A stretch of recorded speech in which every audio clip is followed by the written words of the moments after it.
La situation des enfants et des familles confrontés au handicap, quelle que soit la nature de ces handicaps,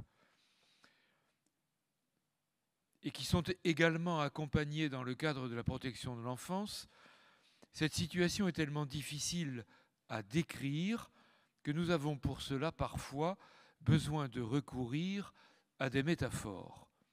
Madame Turlet, qui est docteure en sciences de l'éducation, chercheuse, nous suggère une métaphore musicale, ou plutôt une métaphore terriblement musicale, à travers l'usage de deux expressions, cacophonie, c'est mal parti, hein, et tuyau d'orgue. Alors là, on prend espoir. Rien qu'avec ces mots, on imagine déjà la complexité et peut-être bien l'absurde des situations auxquelles nous avons affaire. Merci à Madame Turlet de nous aider à réfléchir, à avancer sur tout cela. Vous m'entendez bien maintenant? Oui, super. Bonjour à tous et à toutes. Merci aux organisateurs du CNAEMO de me donner l'occasion de vous parler un petit peu aujourd'hui d'un sujet qui m'anime depuis mon travail de thèse. Donc, essayons de faire un peu de musique avec cette cacophonie. Voilà, j'ai demandé comment j'allais pouvoir changer le PowerPoint et voilà. Merci bien. Alors, peut-être pour faire lien avec l'introduction, les introductions qu'on vient d'avoir, je vais vous parler de ma place de chercheuse et peut-être de chercheuse de terrain, donc des choses qui vont certainement faire écho, avec cette idée de peut-être vous donner des outils ou en tout cas une manière de regarder les choses pour mieux comprendre, pour mieux expliquer et vous permettre de réfléchir à ce qui va vous animer pendant ces journées, c'est-à-dire comment travailler quand on est un enfant, enfin, comment travailler pour un enfant dans le champ du sanitaire, du social et du médico-social. Donc, je vais faire une présentation en trois temps. J'ai fait les choses de manière très formelle, vous pouvez voir ça.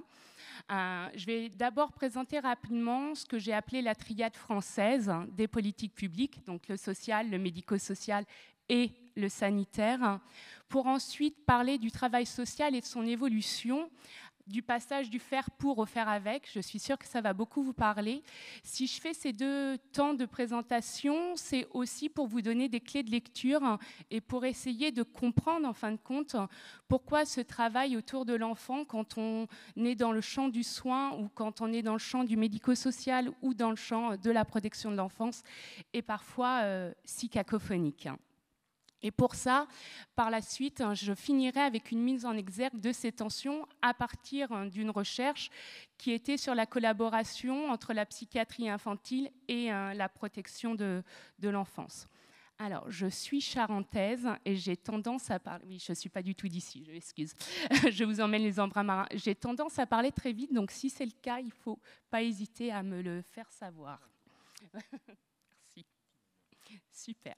Donc, ma première partie, la triade française des politiques publiques.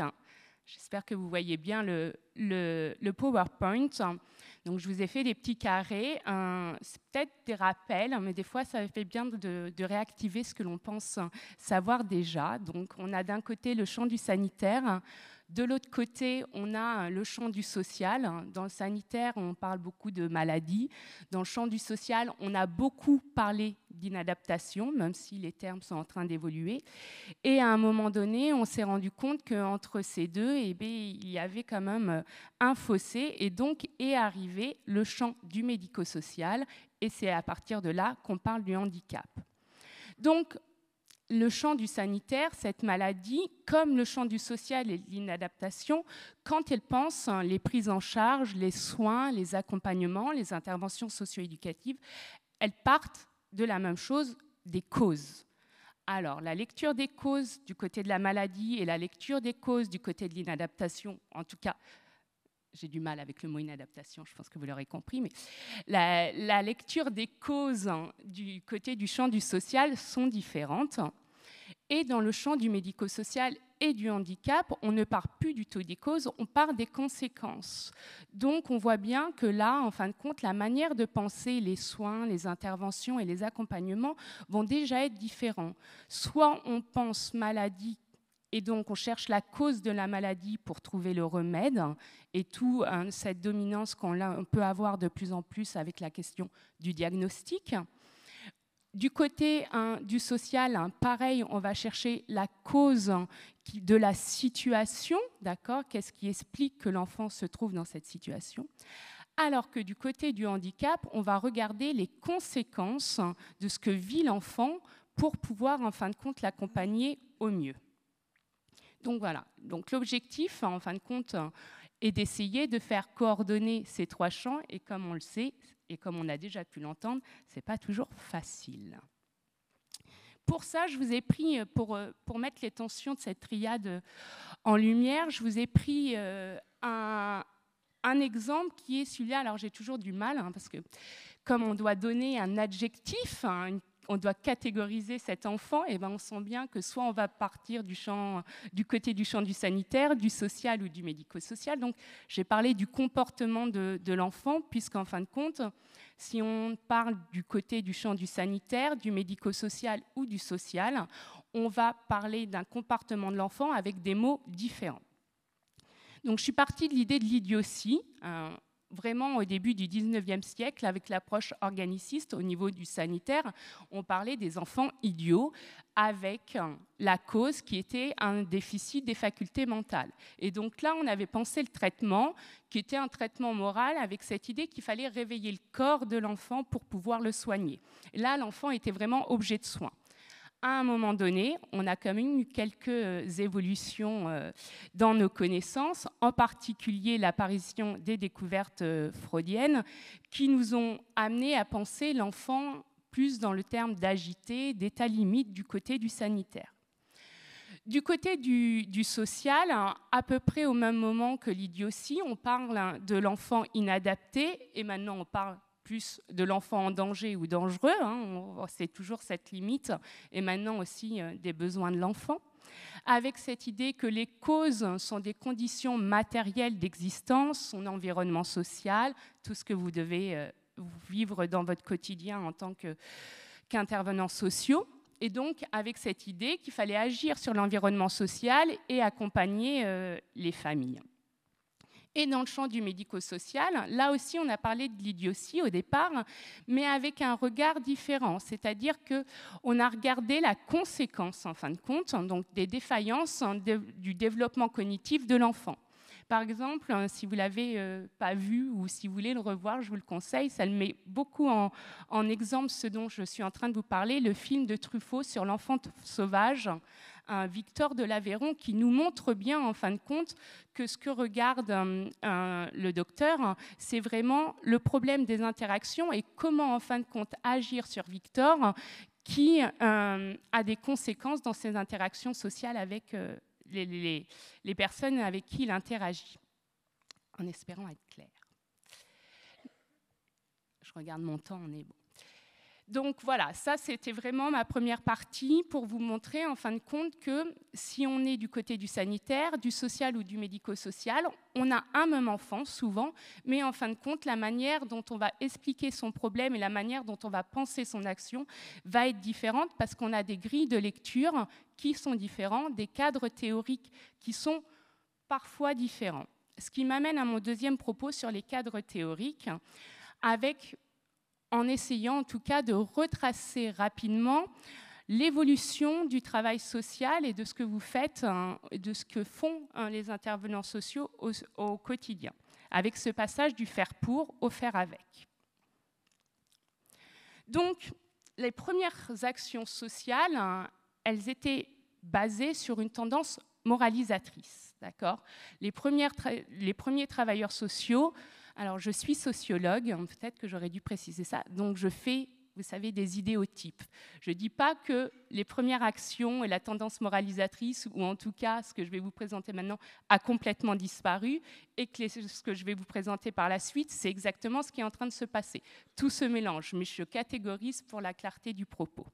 Donc, les premiers travailleurs sociaux dans cette tendance moralisatrice, c'était surtout des individus bénévoles qui intervenaient par vocation. Et les qualités qu'on recherchait à ce moment-là, c'était la générosité, l'altruisme, le don de soi. Je pense, pour avoir fait quelques recherches pendant le Covid avec des structures d'AEMO, en termes de don de soi, il y en a quand même toujours beaucoup. Les valeurs de l'individu étaient à ce moment-là supérieures au savoir de l'individu, c'est-à-dire qu'on n'avait pas encore développé tout un champ de connaissances du travail social. Donc, on s'attachait aux valeurs personnelles de l'individu, ce qui portait en fin de compte son quotidien pour construire la pratique en tant que travailleur social. Donc, il y avait une absence de fondement technique et scientifique.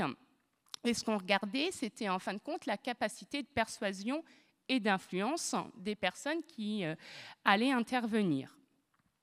À ce moment-là, le travailleur social était perçu comme un intermédiaire entre l'individu défaillant et sa place dans la société et les institutions de l'État. Si j'avais plus de temps, j'aurais pu vous parler de la société déterministe et de notre société de plus en plus individualiste, ou en fin de compte, ce qui explique pourquoi on passe de cette tendance moralisatrice à ce que je vais vous présenter par la suite. Donc on était vraiment à ce moment-là à faire pour l'individu, c'est-à-dire qu'on cherchait à combler pour lui ses besoins avec cette idée de charité.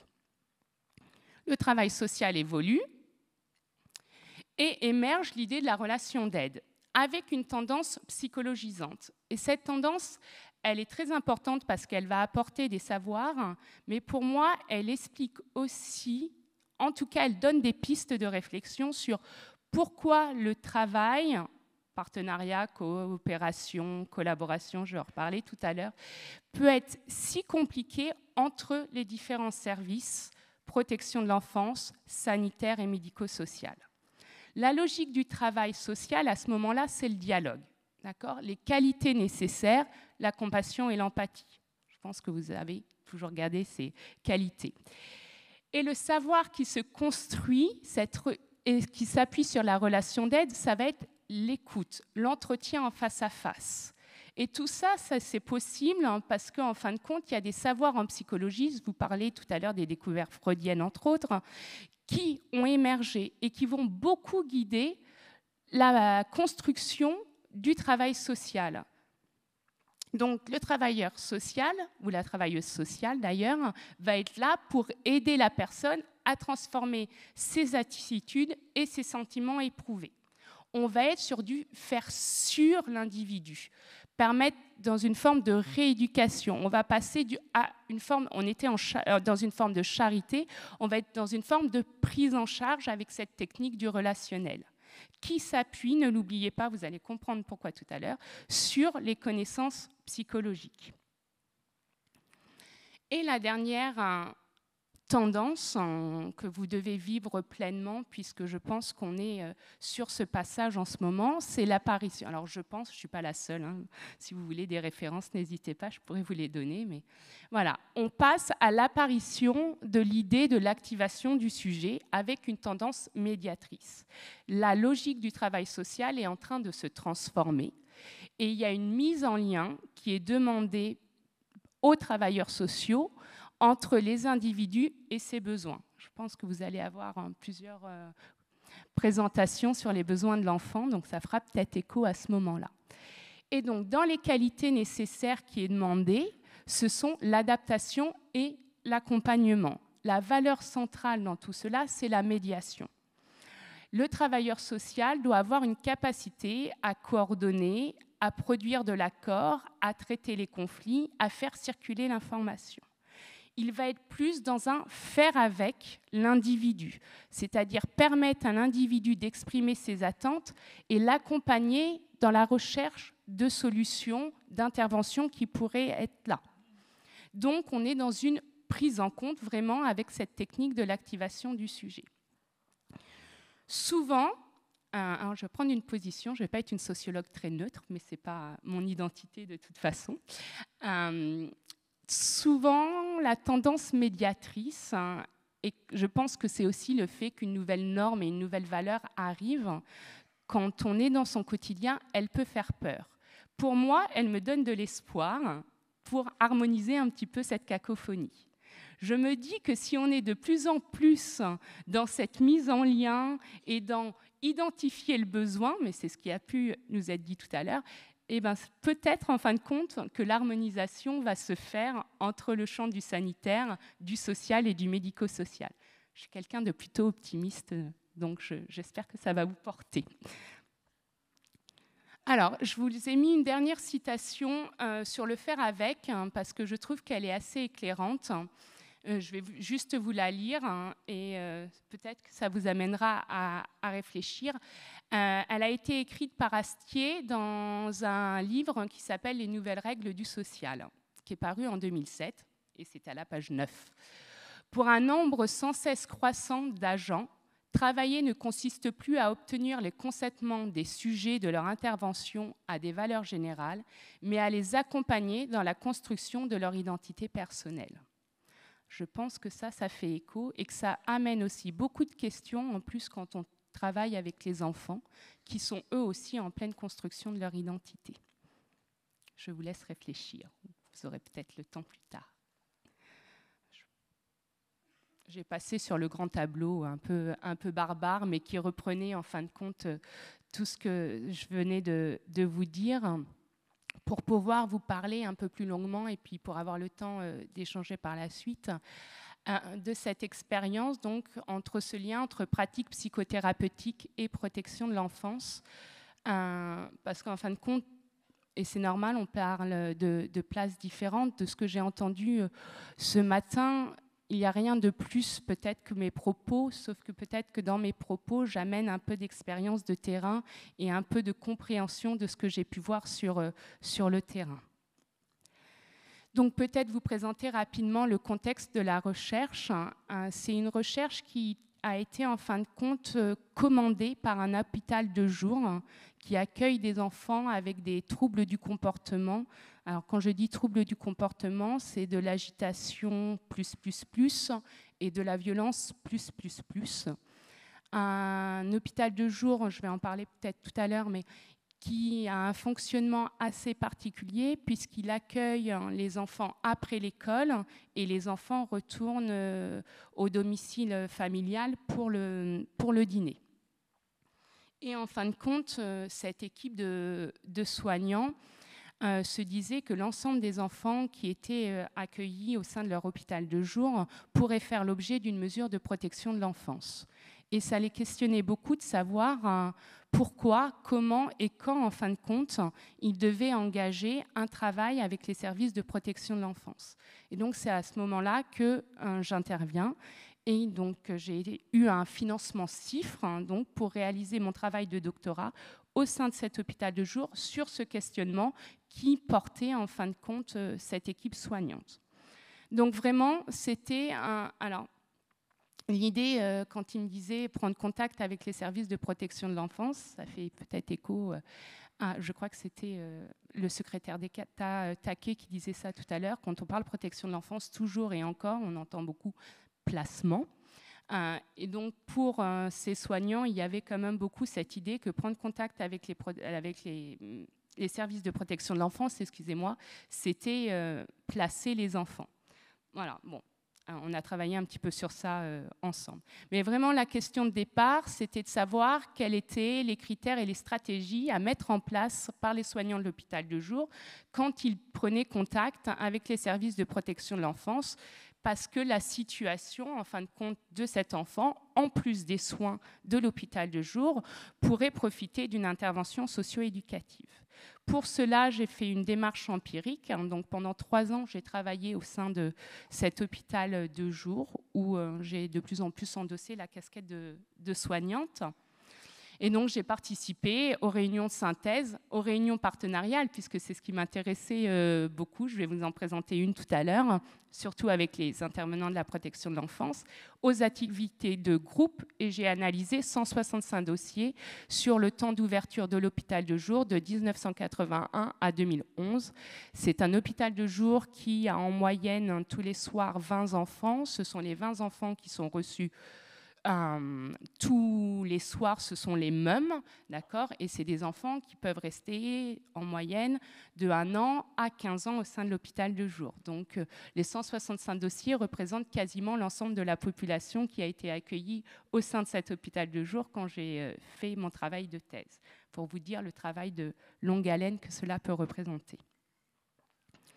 Donc, une présentation rapide de l'hôpital de jour pour vraiment vous donner le cadre.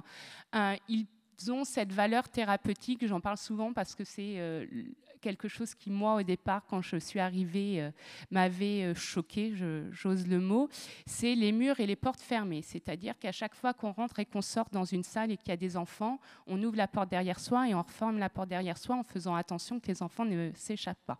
Avec vraiment, du coup, cette idée qu'en fin de compte, les murs de l'institution sont comme les bras contenants de la mère et que cela permet d'apporter les soins nécessaires aux enfants.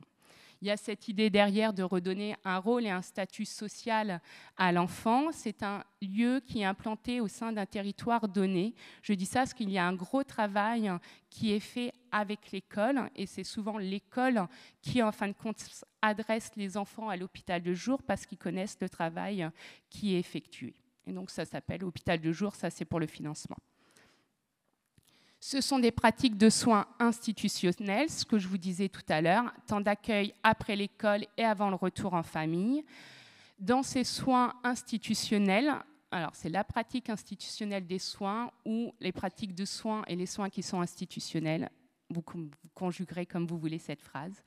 Mais voilà, l'idée c'est vraiment de valoriser les éprouvés des soignants dans la réflexion collective. Ça, c'est ce qu'a pu dire en fin de compte la directrice à un moment donné dans la supervision des stagiaires, ce qui m'a fait penser, moi, à ce que Torrubia, sur les soins institutionnels, disait, que observer un malade implique avant tout de bien s'observer soi-même en tant qu'autrui par rapport au malade.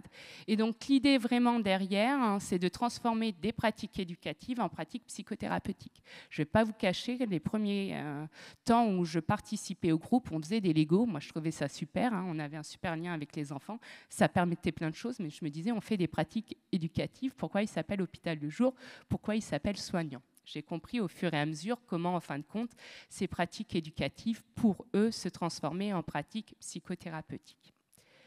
Tout ça pour en arriver à vraiment ce qui nous porte peut-être aujourd'hui, cette idée de partenariat, de coopération, de collaboration entre ces trois champs. Donc, je n'ai pas le temps, et ce n'est vraiment pas l'objet du propos aujourd'hui, de revenir sur partenariat, coopération, collaboration. Je n'ai pas voulu choisir, donc je vous ai mis les trois.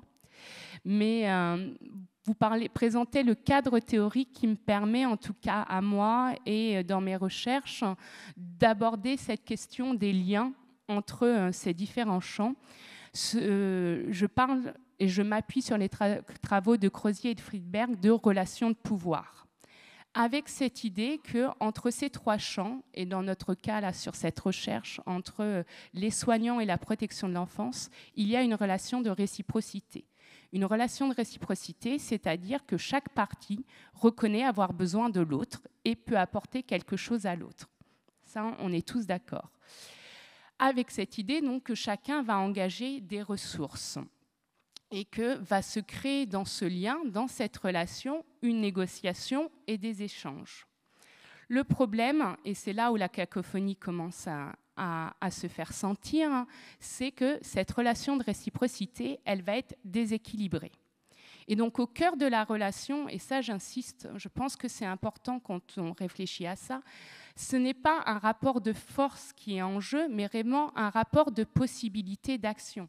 Dans la négociation et dans l'échange, ce qui se joue, ce n'est pas de savoir qui a le plus de force, qui a le plus de pouvoir presque, mais vraiment qui a le plus de possibilités d'action, qui peut faire bouger les choses. Et donc, il y a ce que Crozier et Friedberg nous appellent ces enjeux de marge d'action et de liberté. Chaque acteur, chaque groupe d'acteurs va avoir des marges d'action et de liberté différentes et en fin de compte va chercher à jouer de ces marges d'action et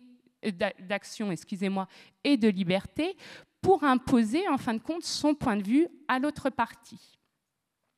Et dans ceci, en fin de compte, ce qui va beaucoup jouer, c'est la lecture des règles qui ont construit cette relation. Je continue et éclaire mon propos. Nous sommes tous d'accord, nous l'avons dit et redit, soignants et travailleurs sociaux, acteurs du champ du sanitaire, du médico-social, du travail social, de la protection de l'enfance, ont tous un objectif commun, ça je pense qu'on ne va pas le nier, celui de prévenir, de protéger du danger, de répondre aux besoins de l'enfant. On peut aussi s'appuyer sur les textes législatifs, mais tous sont d'accord, leur objectif c'est l'enfant, de faire au mieux pour l'enfant. Sauf qu'en fin de compte, dans cet objectif, où tout le monde se trouve être d'accord, les modalités vont être différentes. Et ces modalités, elles vont être variables selon les courants théoriques et selon les expériences de ces acteurs. Je vais prendre appui sur un exemple, celui-là de Denis. J'ai changé le nom, vous inquiétez pas. Parce qu'en fin de compte, l'exemple de Denis, je trouve, représente bien ce sur quoi on parle aujourd'hui. Donc, Denis, c'est un enfant que j'ai suivi pendant 3 ans au sein de l'hôpital de jour. Et ce jour-là, on a une réunion, ils ont une réunion, je participe à la réunion, entre partenaires. Et la réunion se passe dans un CMP, d'accord ? Donc, on sent là déjà... le lieu est important, le sanitaire organise ou en tout cas invite dans son lieu pour parler de Denis et de la situation de Denis. Sont présentes à ce moment-là le chef du service AEMO et l'éducatrice AEMO, donc Denis, sa maman et son frère, sont pris en charge par une mesure d'AEMO. Sont aussi présentes la psychologue de la mère au CMP et la pédiopsychiatre référente du CMP qui, en fin de compte, s'occupe de l'ensemble de la famille. 2 référents de l'ITEP qui prend en charge le frère de Denis, le chef de service de Denis, le chef de service de l'ITEP, où est le frère de Denis, excusez-moi. Donc, vous voyez, le médico-social qui est aussi présent, le médecin directeur de l'hôpital de jour, le soignant référent de l'enfant de l'hôpital de jour et moi-même. Donc, vous voyez, en fin de compte, je vous présente aussi l'ensemble des personnes pour vous montrer déjà tous ces interlocuteurs autour de cet enfant et aussi tous ces champs qui vont chercher à travailler ensemble. Avec peut-être montrer, en fin de compte, que quand même, dans la réunion, les champs sont représentés de manière à peu près équilibrée. Le sanitaire, le médico-social et le social, la protection de l'enfance. Donc, les temps forts de la rencontre, il y a une présentation par les différents acteurs de leur observation sur la situation de l'enfant. Je vous dis ça parce que, vous vous souvenez, tout à l'heure, j'ai parlé que le travail social s'était construit sur les connaissances psychologiques. Et déjà, la première chose que je peux noter sur la présentation des différents acteurs lors de la situation de Denis, c'est que tout le monde utilise le même vocabulaire. Et là, je me dis, mais en fin de compte, c'est bon. Puisque tout le monde a le même vocabulaire, ils vont pouvoir s'entendre. Sauf qu'arrive le premier couac.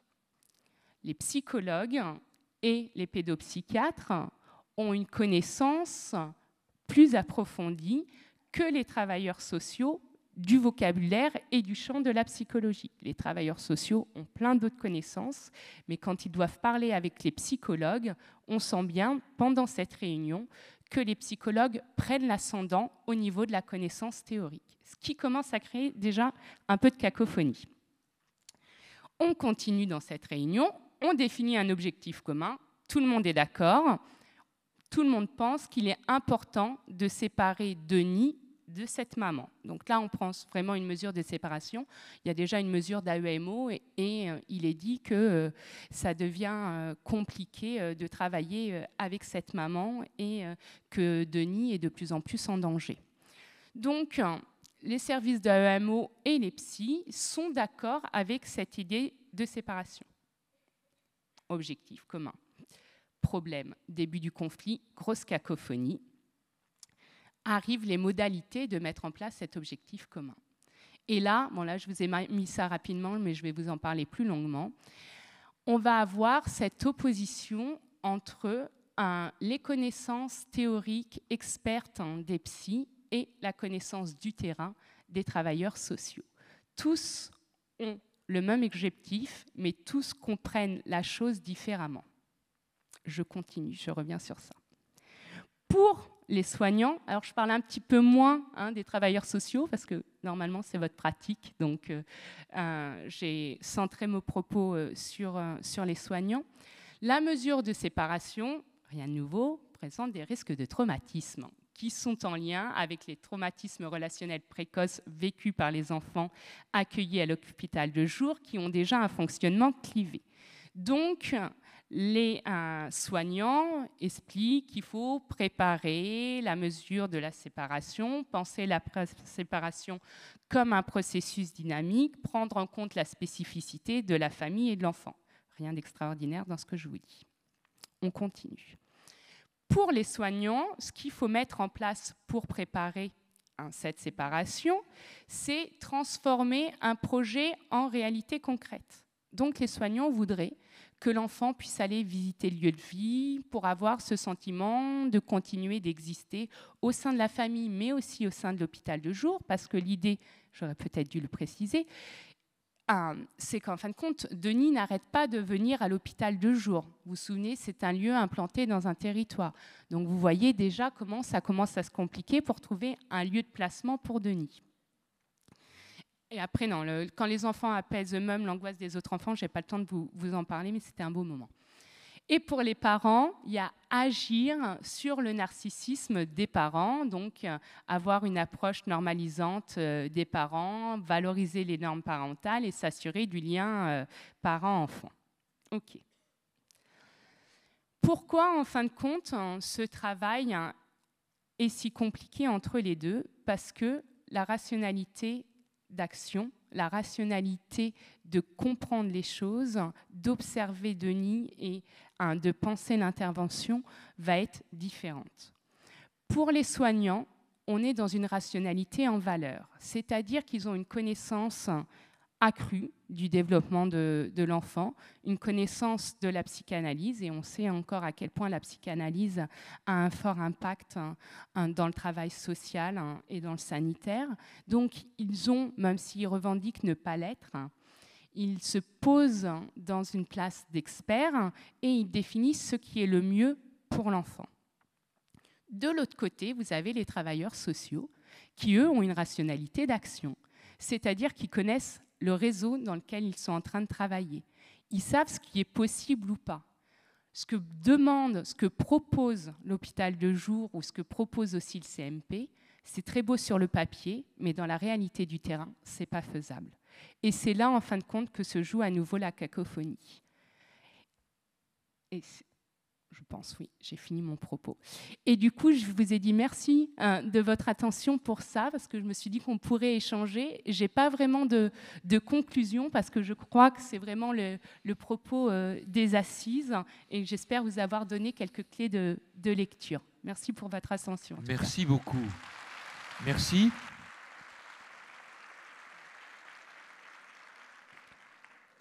Merci pour un propos qui n'a pas de conclusion. Justement, c'est souvent les questions qui nous font avancer bien plus que les réponses. Vraiment, merci. Et puis, merci d'avoir respecté le temps de parole. Ça va nous permettre, avant l'échange de questions, de prendre quelques secondes pour recevoir les dessins de Pavot. Vous vous souvenez peut-être de Pavot, il est venu déjà, il est là, discret, planqué presque, j'allais dire masqué, mais non, enfin, bref, lui-même ancien éducateur à EMO, dessinateur, auteur de BD, vous retrouverez ces BD, elles sont en vente, il est prêt à les dédicacer, épatant.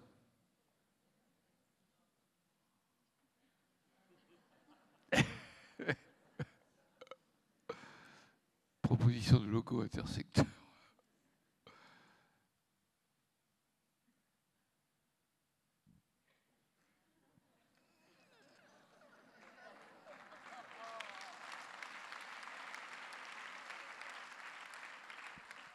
Merci. Merci beaucoup. Et tu n'hésites pas à nous en donner d'autres, hein. Merci, Pavo. Alors, peut-être des questions. Vous vous souvenez qu'il y a un numéro de téléphone 07 77 26 96 49, mais peut-être que tout simplement d'abord dans la salle, quelques-uns, il y a des micros qui peuvent bouger, merci beaucoup, et qui peuvent vous rejoindre. Donc, alors, première question, quelle place donnez-vous à l'éducation nationale dans l'articulation et la coordination entre les dispositifs mobilisés pour co-construire l'accompagnement des mineurs? Quelle place donnez-vous à l'éducation nationale? Alors moi, je donne aucune place. Mais en tout cas, on sent bien, pas sur cette recherche, mais pour avoir travaillé aussi en hôpital psychiatrique, on sent bien que l'éducation nationale est très très en demande, en fin de compte, que ça soit du côté du médico-social et aussi de la protection de l'enfance, et que de plus en plus, ils essayent d'organiser des réunions ensemble. Mais je pense que là aussi, on ajoute, en fin de compte, des courants théoriques et un peu plus de bureaucratie qui crée un peu plus de cacophonie. Et j'enlève nullement, hein, je pense vraiment, ça je le montre, les acteurs sont vraiment tous de bonne intention, mais on est dans des enjeux bureaucratiques et des courants théoriques qui complexifient en fin de compte ce travail. Voilà. Mais ça, c'est aussi un grand champ. L'école en protection de l'enfance, on pourrait en parler très très longtemps. Oui, on vous apporte le micro. Merci de vous présenter très rapidement et d'aller tout de suite à la question, je vous en prie. Je suis éducateur dans un service AMO. Bon, j'ai regardé, j'ai lu un peu de vos travaux et ce que j'ai retenu de votre thèse, vous avez parlé du processus décisionnel des soignants qui montre que l'on passe d'une logique de protection assurantielle et assistentielle à une injonction d'élaborer sur son histoire personnelle pour être acteur de la transformation de sa situation. Quand j'entends ça et qu'aujourd'hui nous avons plusieurs usagers, et pour rappeler ce que disait Bourdieu, ce que parler veut dire, pour des familles dont la langue n'est pas la langue française et qui ont des valeurs autres que nos valeurs ici, à partir desquelles nous construisons nos représentations, eh bien, qu'est-ce qui se passe pour ces familles-là dans la construction de leur histoire qui soit prise en compte? Merci. Moi, je n'ai jamais les réponses. Je suis désolée, c'est l'enjeu de la chercheuse. Je pose les questions et j'essaye de les comprendre. Sur ce passage, si j'ai bien compris votre questionnement, c'est ce passage de avant, on était en fin de compte dans une société où on trouvait sa place par les normes, c'est-à-dire que la société nous disait ce que l'on devait être. Et certainement, il y avait un carcan par rapport à ça.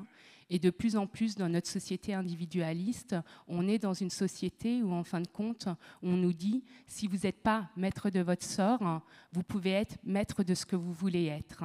Et c'est tout cet enjeu qui est en train de se faire. Mais il y a aussi cette question de cette injonction à savoir ce que l'on fait.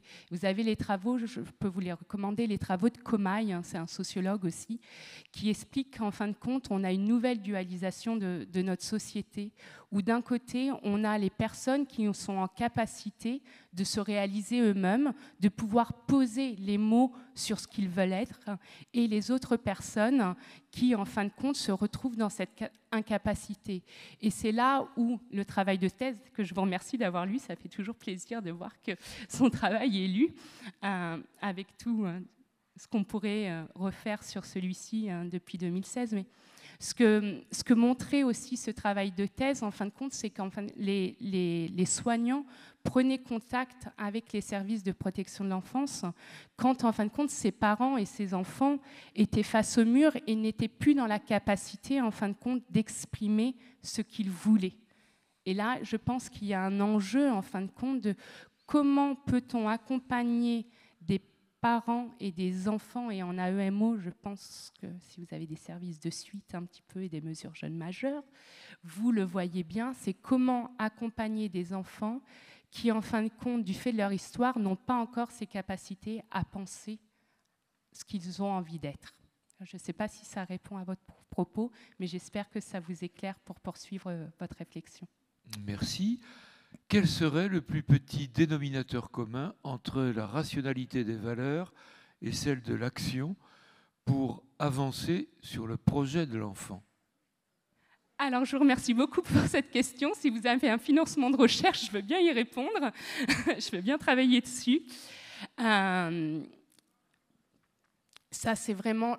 Je crois que c'est l'enjeu de ce dont vous allez parler ces prochains jours. C'est comment, en fin de compte, j'aurais presque envie, si j'avais un tableau, vous savez, on a le cercle, on a l'enfant qui est au cercle. De ce côté, on a le sanitaire, là, on a le médico-social, et là, on a la protection de l'enfance. Et en fin de compte, l'objectif du centre, c'est vraiment de trouver comment on va pouvoir répondre dans l'idéal de ce que demandent les services de soins et dans la réalité du terrain. Donc le plus petit dénominateur commun, ça malheureusement je crois qu'il n'y a pas de réponse toute faite et que c'est aussi au jour le jour et en travail d'équipe et dans la construction du partenariat qu'il se construit. Mais oui. Merci.